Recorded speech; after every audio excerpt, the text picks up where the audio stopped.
ಅಯೋಧ್ಯೆಯಲ್ಲಿ ಇವತ್ತು ನಿರ್ಮಾಣ ಆಗ್ತಾ ಇರುವಂತ ರಾಮ ಮಂದಿರ ಇದು ಸಾಮಾನ್ಯ ಮಂದಿರ ಅಲ್ಲ. ಇದು ಇಟ್ಟಿಗೆಯಲ್ಲಿ, ಸಿಮೆಂಟ್ ಅಲ್ಲಿ, ಕಲ್ಲಲ್ಲಿ ಕಟ್ಟಿರುವಂತ ಮಂದಿರ ಅಷ್ಟೇ ಅಲ್ಲ.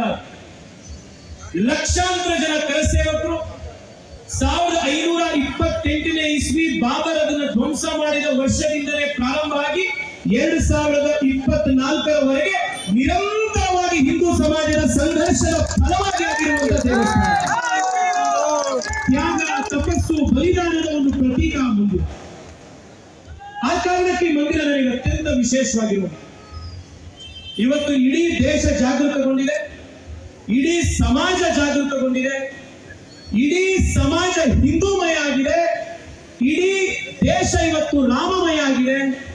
ಯಾರ್ಯಾರು ರಾಮನನ್ನ ವಿರೋಧಿಸ್ತಿದ್ರು ಅವರು ಕೂಡ ನಮ್ಮ ಜೊತೆ ಕಾಂಪಿಟಿಷನ್ ಆಗಿ ರಾಮನ ಕಟೌಟ್ ಜೈ ಶ್ರೀರಾಮ ಅಂತ ರಾಮನ ಕೆಳಗಡೆ ಆಶ್ರಯ ಪಡಿತಾ ಇರೋದನ್ನ ನಾವೆಲ್ಲರೂ ಕೂಡ ನೋಡ್ತಾ ಇದ್ದೀವಿ. ನಾನಿವತ್ತು ನಿಮ್ಮೆಲ್ಲರನ್ನು ಮಾಡುವಂತ ಮನವಿ ಒಂದೇ, ಸೋಮಣ್ಣ ಸಾಹೇಬರು ಮಾತನಾಡ್ತಾ ಹೇಳು, ಈ ಕ್ಷಣ ಇವತ್ತು ಸಿಕ್ಕಿದೆ. ನಾವು ನಮ್ಮ ಜೀವಿತ ಅವಧಿಯಲ್ಲಿ ಯಾವುದು ಆಗೋದೇ ಇಲ್ಲ ಅನ್ಕೊಂಡಿದ್ವೋ, ಯಾವುದು ಅಸಾಧ್ಯ ಅನ್ಕೊಂಡಿದ್ವೋ ಅದನ್ನೂ ಕೂಡ ಸಾಧ್ಯ ಮಾಡಿದಂತ ನಮ್ಮೆಲ್ಲರ ನೆಚ್ಚಿನ ಪ್ರಧಾನಮಂತ್ರಿ ನರೇಂದ್ರ ಮೋದಿ ಅವರಿಗೆ